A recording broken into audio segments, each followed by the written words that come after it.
നമസ്കാരം. ബാഹുബലിയെ പിന്നിൽ നിന്ന് കുത്തിയ കട്ടപ്പയെ പോലെ കോൺഗ്രസിനെ പിന്നിൽ നിന്ന് കുത്തി ഇന്ത്യ മുന്നണിയെ കുത്താൻ ബി.ജെ.പിക്ക് ആയുധമെടുത്തു കൊടുക്കുന്ന കട്ടപ്പയായി മാറുകയാണ് വി.ടി. ബൽറാം. വി.ടി. ബൽറാമിനെ തുറന്നു കാട്ടി പൊളിച്ചടക്കി മന്ത്രി എം.പി. രാജേഷിന്റെ തീപ്പൊരി പ്രതികരണം. അമ്പലപ്പറമ്പിൽ കണ്ട മൈൻഡ് പോലും ചെയ്യാതെ വി.ടി. ബൽറാമിനെ നൈസായിട്ട് ഒഴിവാക്കി വി.ഡി. സതീശന്റെ മാധ്യമങ്ങളുടെ മുമ്പിലുള്ള മാർഗങ്ങൾ. വാർത്തയിലേക്ക് വരും മുമ്പ് ചാനൽ ഒന്ന് സബ്സ്ക്രൈബ് ചെയ്തിട്ടുള്ളൂ.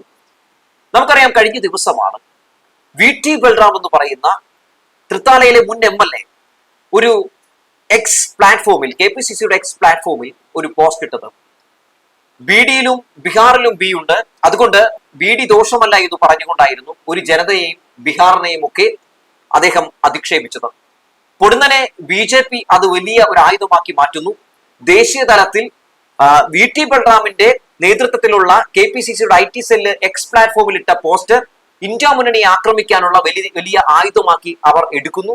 ശേഷം തേജസ്വി യാദവും രാഹുൽ ഗാന്ധിയും അടക്കമുള്ള ആളുകൾ കേരള ഘടകത്തിന്, കേരള കോൺഗ്രസ് ഘടകത്തിനെതിരെ രംഗത്തേക്ക് വരുന്നു.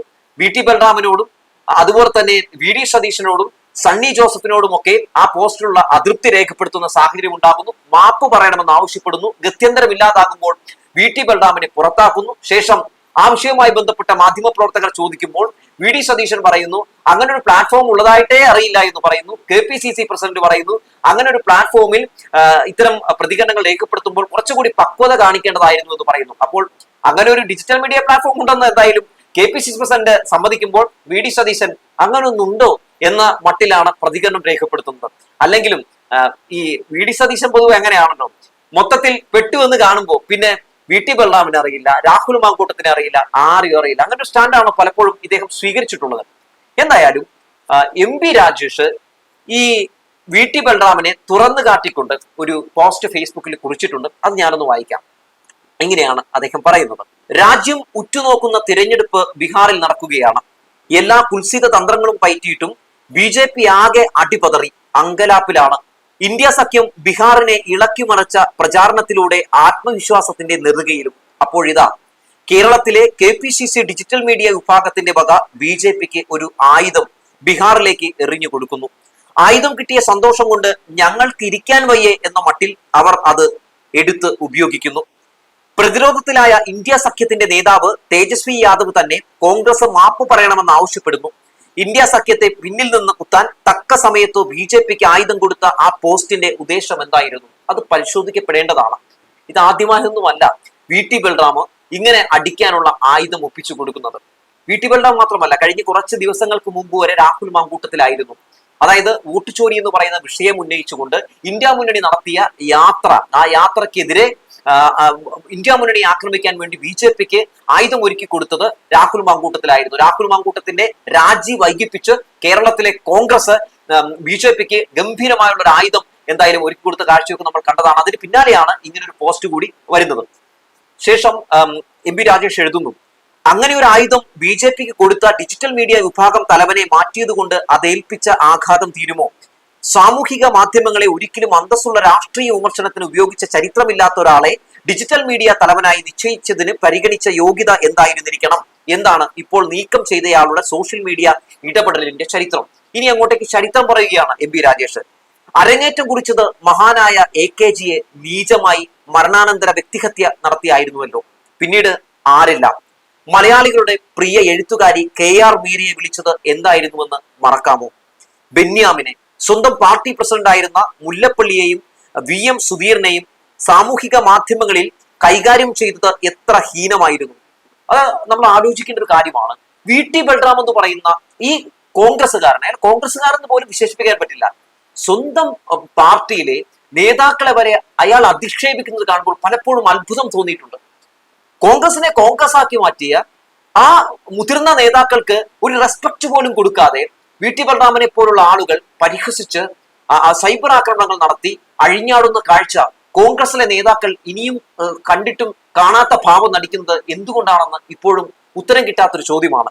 ശേഷം എം.പി. രാജേഷ് കുറിക്കുന്നു: മുഖ്യമന്ത്രിയെ പിന്നെ നിരന്തരമായി അധിക്ഷേപിക്കലാണ്. ശ്രീ G. സുകുമാരൻ നായരെ അധിക്ഷേപിച്ചത് പെരുന്നയിലെ കോപ്പ് എന്നായിരുന്നു. ഒന്ന് ആലോചിച്ച് നോക്കണേ.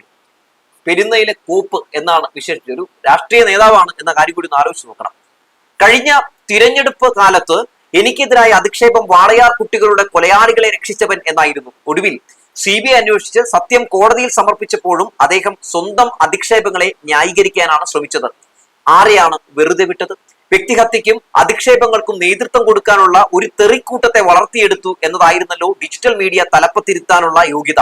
ഒടുവിൽ ആ യോഗ്യത ഹൈക്കമാൻഡിന് തന്നെ ബോധ്യമായി. എത്രയോ നാളായിട്ട് പറയുന്നു, ഈ രാഹുൽ മാങ്കൂട്ടത്തിന്റെ നേതൃത്വത്തിലുള്ള, VT ബൽറാമിന്റെ നേതൃത്വത്തിലുള്ള, ഷാഫി പറമ്പലിന്റെ നേതൃത്വത്തിലുള്ള ഈ ഒരു ഡിജിറ്റൽ മീഡിയ പ്ലാറ്റ്ഫോം പൊതുവെ അത് വളരെ വളരെ മോശമാണെന്നും അതിൽ നിന്ന് വരുന്ന പല പോസ്റ്റുകളും സത്യത്തിൽ നമുക്കൊക്കെ അംഗീകരിച്ചു കൊടുക്കാൻ കഴിയാത്തതാണെന്നും എത്രയും തവണ പറയുന്നു. സ്ത്രീകൾക്കെതിരെ, വനിതാ രാഷ്ട്രീയ പ്രവർത്തകർക്കെതിരെയൊക്കെ നീചമായിട്ടുള്ള ഒരുപാട് കമന്റുകൾ ഇവരുടെയൊക്കെ ഈ സൈബർ ഇടങ്ങളിൽ നിന്ന് നമ്മൾ കണ്ടിട്ടുണ്ട് അല്ലെ. ഏതറ്റം വരെയും, ഏത് വൃത്തികെട്ട അറ്റം വരെയും പോകും. ഇപ്പൊ തന്നെ രാഹുൽ മാങ്കൂട്ടത്തിന്റെ കേസുമായി ബന്ധപ്പെട്ട് തങ്ങൾക്കുണ്ടായ ദുരനുഭവം തുറന്നു പറഞ്ഞ പെൺകുട്ടികൾ അനുഭവിക്കുന്ന ഒരു ട്രോമ സ്റ്റേജ് ഉണ്ട്. ആ സ്റ്റേജിലേക്ക് ആരാണ് തള്ളിവിട്ടത്? ഈ സൈബർ സംഘം തന്നെയാണ്. അതായത് തങ്ങൾക്കുണ്ടായിട്ടുള്ള ദുരനുഭവം തുറന്നു പറഞ്ഞ പെൺകുട്ടികളെയൊക്കെ സൈബർ ഇടങ്ങളിൽ ആക്രമിക്കുന്ന കാഴ്ച നമ്മൾ കണ്ടുകൊണ്ടിരിക്കുകയാണ്. ഈ രാഹുൽ മാങ്കൂട്ടത്തിനെതിരെ സംസാരിച്ചവരുടെ കൂട്ടത്തിൽ മറ്റുള്ള പാർട്ടിയിലുള്ളവർ മാത്രമല്ല, ഇവരുടെ സ്വന്തം പാർട്ടിയിലുള്ള നേതാക്കന്മാർ വരെയുണ്ട്. അവർക്കെതിരെ പോലും അവരുടെ ഉമാ തോമസ് ഒക്കെ അവരുടെ MLA അല്ലേ, അവർക്കെതിരെ പോലും നടത്തിയിട്ടുള്ള നീചമായിട്ടുള്ള സൈബർ ആക്രമണമൊക്കെ നമ്മൾ കണ്ടിട്ടുള്ളതാണ്. അപ്പോൾ സത്യത്തിൽ ഇങ്ങനെ ഒരു സംഭവം, ഇവരുടെ ഈ ഒരു സൈബർ കൂട്ടം, ഈ ഒരു ഡിജിറ്റൽ മീഡിയ പ്ലാറ്റ്ഫോം അത് ഏറ്റവും വൃത്തികെട്ട രീതിയിലാണ് മുന്നോട്ട് കൊണ്ടുപോകുന്നതെന്ന് പറഞ്ഞപ്പോൾ ആരും കേട്ടിരുന്നില്ല. എന്നാലും ഹൈക്കമാൻഡിനും ഇപ്പോൾ ഏറെക്കുറെയൊക്കെ മനസ്സിലായിരിക്കുന്നു. ഇനിതാ വീണ്ടും നമ്മുടെ MP രാജേഷ് പറയുന്നു, BJPക്ക് എക്കാലത്തും ഉപയോഗിക്കാവുന്ന രാഷ്ട്രീയ ആയുധം ഇത് ആദ്യമായാണോ കൊടുത്തത്? നോട്ട് നിരോധനത്തെ ഇന്ത്യയിൽ ആദ്യം സ്വാഗതം ചെയ്ത് പോസ്റ്റിട്ട രാഷ്ട്രീയ ദാസ്യം ചെയ്തതും ഇതേ നേതാവായിരുന്നില്ലേ? അന്ന് കോൺഗ്രസ് നേതൃത്വം തിരുത്തിയോ? Manmohan Singh organised loot and legalised plunder എന്ന് വിശേഷിപ്പിച്ച നോട്ട് നിരോധനത്തിലും മോദിക്കും കൈയടിച്ച രാഷ്ട്രീയ അവിവേകം ഇപ്പോൾ നിർണായകമായ മറ്റൊരു സന്ദർഭത്തിൽ ആവർത്തിച്ചിരിക്കുന്നു. കണ്ണിൽ കാണുന്ന വിയോജിപ്പുള്ള വ്യക്തികളെ മുഴുവൻ അധിക്ഷേപിക്കുന്നത് ശീലമാക്കിയ ആൾക്ക് ഡിജിറ്റൽ മീഡിയ തലവനായി സ്ഥാനക്കയറ്റം നൽകി പ്രോത്സാഹിപ്പിക്കുകയായിരുന്നു ചെയ്യേണ്ടിയിരുന്നത്. ഇങ്ങനെ മനുഷ്യരെ മുഴുവൻ അപമാനിക്കരുതെന്ന് തിരുത്തുകയായിരുന്നില്ലേ ചെയ്യേണ്ടിയിരുന്നത്? രാഷ്ട്രീയ വിമർശനം അന്തസ്സുള്ള ഭാഷയിൽ മാത്രം നടത്താൻ ഉപദേശിക്കുകയല്ലേ ചെയ്യേണ്ടിയിരുന്നത്? ഒടുവിൽ ഒരു സംസ്ഥാനത്തെയും ജനതയെയും മുഴുവൻ അധിക്ഷേപിക്കേണ്ടി വന്നു ഹൈക്കമാൻഡിന് കാര്യത്തിന്റെ ഗൗരവം തിരിച്ചറിയാൻ. വ്യക്തികളെ അധിക്ഷേപിക്കുന്നതിനേക്കാൾ എത്രയോ ഗുരുതരമാണല്ലോ ഒരു സംസ്ഥാനത്തെയും ജനതയെയും മുഴുവൻ അധിക്ഷേപിക്കുക എന്നത്. പക്ഷേ ഒരു ചോദ്യം ഇപ്പോഴും അവശേഷിക്കുന്നു. നിർണായക സന്ദർഭങ്ങളിലെല്ലാം BJPക്ക് ആയുധം കൊടുക്കുന്നത് വെറും രാഷ്ട്രീയ അവിവേകം മാത്രമാണോ? എന്തായിരുന്നു ആ പോസ്റ്റിന്റെ യഥാർത്ഥ ഉദ്ദേശം എന്നാണ് ഇവിടെ MP രാജേഷ് ചോദിക്കുന്നത്. തീർച്ചയായിട്ടും നമ്മളെയൊക്കെ അതിശയിപ്പിക്കുന്ന ഒരു കാര്യം, ഇപ്പൊ രാഹുൽ മാങ്കൂട്ടത്തിനെതിരെ 3.5 വർഷം മുമ്പ് പരാതി കൊടുത്തതാണ്. ഇയാളുടെ കുൽസിത പ്രവൃത്തികളൊക്കെ കോൺഗ്രസിന് അറിയാവുന്നതുമാണ്. ഈ VD സതീശനാണെങ്കിലും മുൻ നമ്മുടെ KPCC അധ്യക്ഷനായിരുന്നെങ്കിലും ഒക്കെ എല്ലാവർക്കും ഇയാളുടെ തനി സ്വഭാവം കോഴിത്തരം അറിയാവുന്നതാണ്. അതിൽ നിന്ന് ഒഴിഞ്ഞു മാറാനൊന്നും പറ്റില്ല. എന്നിട്ടും അയാളെ യൂത്ത് കോൺഗ്രസിന് അധ്യക്ഷനാക്കി. അങ്ങനെ അധ്യക്ഷനാകുമ്പോൾ ഇതൊക്കെ എന്തെങ്കിലും പുറത്തു വരും എന്നൊക്കെ ഇവർക്കൊന്ന് ജസ്റ്റ് ഒന്ന് ചിന്തിക്കാമല്ലോ. അപ്പൊ ഈ സാധനം ഇല്ലേ? അപ്പോ അങ്ങനെ ആക്കുന്നു. ശേഷം എന്താ ഇങ്ങനെ ഒരു ആരോപണം വരുന്നു. ഈ ആരോപണമൊക്കെ ആർക്കാണ് വലിയ തലവേദനയായി മാറിയിട്ടുള്ളത്? സത്യത്തിൽ തലവേദനയായി മാറിയിട്ടുള്ള കേരളത്തിലെ കോൺഗ്രസിന് മാത്രമല്ല, ഇന്ത്യ മുന്നണിക്ക് കൂടിയാണ്. ദേശീയ മാധ്യമങ്ങളിൽ പോലും വലിയ ഹെഡ്ലൈൻ ആയിട്ട് മാറി ഈ കഴിഞ്ഞ കുറച്ച് ദിവസം കൊണ്ട് രാഹുൽ മാങ്കൂട്ടവും VT ബൽറാമും. ഇതൊക്കെ ആർക്കാണ് ഗുണം ചെയ്യുന്നത്? BJPക്കാണ് ഗുണം ചെയ്യുന്നത്. BJPക്ക് നിങ്ങൾ വളമിട്ടുകൊണ്ടിരിക്കുകയാണ് കോൺഗ്രസ് എന്ന് പറഞ്ഞു വെക്കുകയാണ്. മാത്രമല്ല ഈ സംഭവവുമായി ബന്ധപ്പെട്ടുകൊണ്ട് ഇത് ആദ്യമായിട്ടൊന്നും അല്ലല്ലോ ഇത്തരത്തിൽ VT ബൽറാമിനെ പോലുള്ള ആളുകൾ ഇത്തരത്തിലുള്ള പല പോസ്റ്റുകൾ ഇടുന്നത്. നിരന്തരം ഇട്ടുകൊണ്ടിരിക്കുകയാണ്. അപ്പോഴും എന്താണ് ചെയ്യുന്നത്? ഇത്തരക്കാരെ വളർത്തുകയാണ് കോൺഗ്രസ്. സത്യത്തിൽ ഇവർ ചെയ്തതിന് ഇവർ തന്നെ അനുഭവിക്കുകയാണ് എന്ന് പറയാതെ വയ്യ.